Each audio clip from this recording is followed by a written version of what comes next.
झालेलं आहे आणि सगळ्या गोष्टी सॉर्ट आउट झालेल्या तुमची नाराजी दूर झाली का? आहेत. माझी नाराजी दूर झाली. आता तुमची जी इच्छा होती त्या संदर्भात काय चर्चा झाली का? माझी इच्छा म्हणजे काही मी कुठल्याही गोष्टीची मागणी करायला किंवा मला हे हवंय ते हवंय हे मागण्यासाठी इथे आली नव्हती.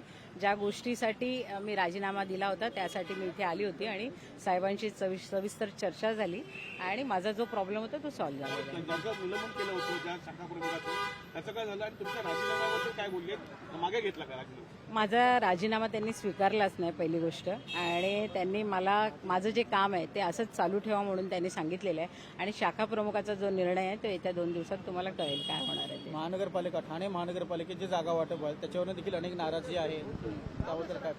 मला असं वाटतं कार्यकर्त्याची प्रत्येकाची इच्छा असते की इलेक्शन लढवावी, पण आता परिस्थिती अशी आहे की जागा कमी आहेत आणि इच्छुक उमेदवार जास्ती आहेत. तर शेवटी ही कसरत तर नेत्यांची असते, कारण तडजोड करावी लागते. कुठेतरी आपल्या कार्यकर्त्याला बसवून जो निवडून येणारा कार्यकर्ता आहे तिथे साहेबांना न्याय द्यायचा असतो.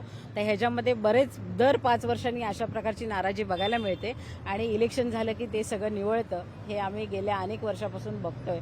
तर मला असं वाटतं आत्ता जे बंड करणार आहेत ते थोड्या दिवसांनी शांत होतील आणि आपलं काम पूर्ववत चालू राहील. स्थानिक नगरसेवक पाहिजे हा मुद्दा होता आणि या मुद्द्यावर हे भांडण झालं होतं.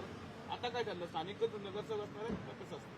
ते तुम्हाला येत्या 2 दिवसात समजेलच. पण खऱ्या अर्थाने मी जसं सांगितलं की कार्यकर्त्यांची भावना आहे ती व्यक्त करतात. जेव्हा भावना कोण व्यक्त करतं किंवा इच्छा प्रकट करतं तर ते मला असं वाटतं तो गुन्हा नाही आहे. मी हे प्रत्येक वेळी सांगत आलेली आहे आणि ह्याच्यावरती पक्षश्रेष्ठी निर्णय घेतील. पण माझ्या मनात ज्या काही गोष्टी होत्या त्या साहेबांशी बोलून मी स्पष्ट केलेल्या आहेत आणि बाकी आता काय बोलणार. निवडणुकीत तुमच्यावर काय जबाबदारी ठाण्यात?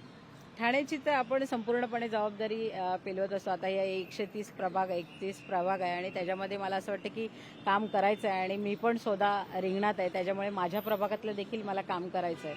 तर ही संपूर्ण महिला आघाडी म्हणून मला जबाबदारी पार पाडायची आहे. तर मीनाक्षी शिंदे यांनी माध्यमांशी संवाद साधलेला आहे. एकनाथ शिंदे यांच्या भेटीनंतर त्यांनी माध्यमांशी संवाद साधला. ठाण्यातील 60 माजी नगरसेवकांसोबत आज एकनाथ शिंदे यांनी संवाद साधला. आगामी निवडणुकीच्या अनुषंगानं नगरसेवकांसोबत चर्चा करत एकनाथ शिंदे यांनी कानमंत्र दिलेला आहे. लोकशाही मराठी ऐका, पहा, जागरूक रहा.